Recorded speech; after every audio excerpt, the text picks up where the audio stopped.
Hello, my dear friends. Welcome to NPS Victory. In this session, we are going to discuss PYQ from JEE Mains 2024. So this is 27 Jan Shift 1 का question है, and this is very important question for MHT CET 2024. That is मई month में जो हमारे को मई month में exam होने वाला है हमारा CET का, उसमें ये क्वेश्चन आ सकता है. इंपॉर्टेंट क्वेश्चन है क्योंकि हमको अच्छे से पता है कि जो भी अभी JEE मेंस के क्वेश्चंस है as it is copy paste हो रहे हैं CET में. तो उस लेवल का CET लेवल का ये क्वेश्चन है, तो ये एग्जाम में आ सकता है. ठीक है, यहाँ पे आप ऑब्जर्व करो क्वेश्चन में क्या गिवन है.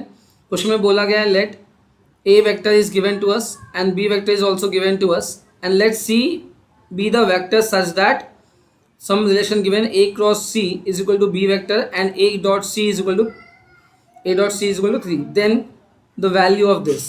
Okay, so it's very easy question my dear students, we can solve in the minutes.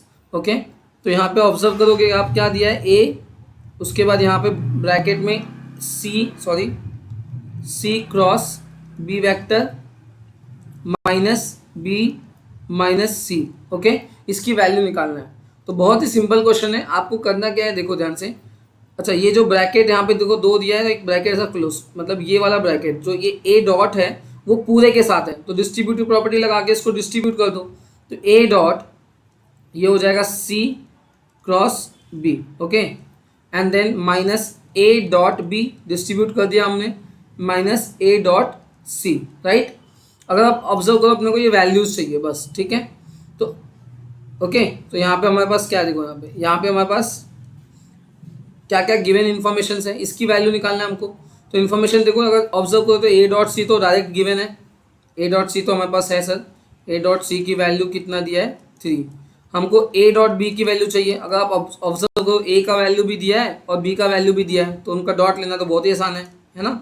A dot B का मतलब क्या होता है, आई का कोफिशिएंट आई के साथ, तो हो जाएगा 3 है ना. ये 3 यहाँ पे बाहर, इसको भूलना मत. और ये 2 3 6 plus 6 and then plus. I hope ये समझ में आ रहा है. एक काम करता हूँ, मैं लिख देता हूँ फटाफट, है ना. आई कैप प्लस 2 जे कैप प्लस के कैप और dot 3 I cap minus 3 J cap and plus 3 के cap. I hope you understand. मैंने 3 मल्टीप्लाई कर दिया. ठीक है, उसके बाद यहाँ पे इसका कोफिशिएंट 1 है, इसका 3 है, सो 3 1 ज़ा 3. आई का आई के साथ डॉट लिया है तो 1 हो जाता है ना. आई होप ये आपको डॉट प्रोडक्ट निकालना आता है. एंड 2 3 ज़ा 6 माइनस 6 एंड देन दिस 2 3 ज़ा 6. ओके, ये डॉट है. एक मिनट, सॉरी, 1 इंटू 3 है ना. आई का आई के साथ, जे का जे के साथ और के का के के साथ मल्टीप्लाई किया, तो यहाँ पे आ जाएगा +3. ओके, तो इसका आंसर फाइनली आ गया 0, है ना. 3 + 3 6 और -6 आ गया 0. तो हमारे पास इसकी वैल्यू भी आ गई, इसकी वैल्यू भी आ गई, बचा एक लास्ट ये वाला. तो अब ध्यान से ऑब्जर्व करो हमारे पास क्या वैल्यू गिवन है.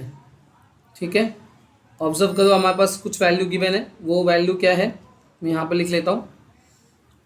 ए क्रॉस सी, ठीक है, इज इक्वल टू क्या दिया है, बी वेक्टर दिया है. राइट, तो अगर आप ध्यान से ऑब्जर्व करो तो ये वाले में हम लोग को अच्छे से ये पता है ना, स्केलर ट्रिपल प्रोडक्ट. तो मैं यहाँ पे क्या कर रहा हूँ, ए है मौजूद, है ना, यहाँ पे ए है, सी है, बट बी मिसिंग है. स्केलर ट्रिपल प्रोडक्ट ना, ए बी सी, याद है ऐसा.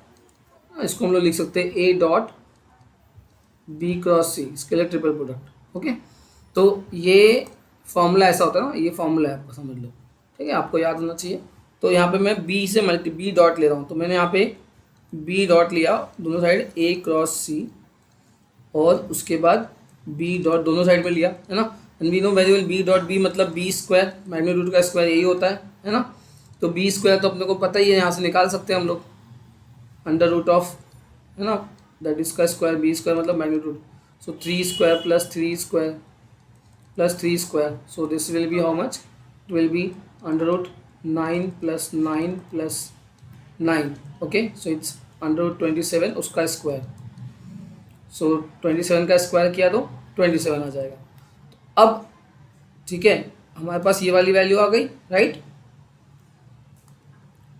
तो अब ध्यान से देखो, ये वाली वैल्यू और ये वाली वैल्यू क्या सेम है. तो हम लोग को पता है कि इन लोगों को साइक्लिक अगर हम लोग ऑर्डर चेंज करते हैं, A dot C cross B तो इसकी वैल्यू सेम होती है, चेंज नहीं होती। तो मैं इसको साइक्लिक चेंज कराऊँ, मैं इसको यहाँ पे भेजाऊँ और इसको पुश करके आ गया, ऐसा ना, चेंज पोजीशन चेंज करो साइक्लिक। तो ये क्या हो जाएगा, बी डॉट ए क्रॉस सी, और फिर से मैंने इसको साइक्लिक रोटेट किया तो क्या हो जाएगा, ये हो जाएगा सी डॉट, ठीक है, बी क्रॉस ए, राइट है, मतलब ये वाली वैल्यू इसके इक्वल है। तो अब जरा ऑब्जर्व करो, ओके, अपने को यही वाली वैल्यू मतलब यहीं से मिल गया ना, हमको रोटेट करने की जरूरत नहीं थी। देखो ये वाली जो वैल्यू है ना, ये वाली जो वैल्यू है that is equal to this, ये देखो। तो इसका मतलब इसका वैल्यू कितना आया, 27। ओके, सो यहाँ पे हम लोग पुट करेंगे 27 minus 0 minus 3, so answer is 24, option B. So option B is the correct answer. Okay, so I hope you understand this. You can take a screenshot of this question. It's very important question.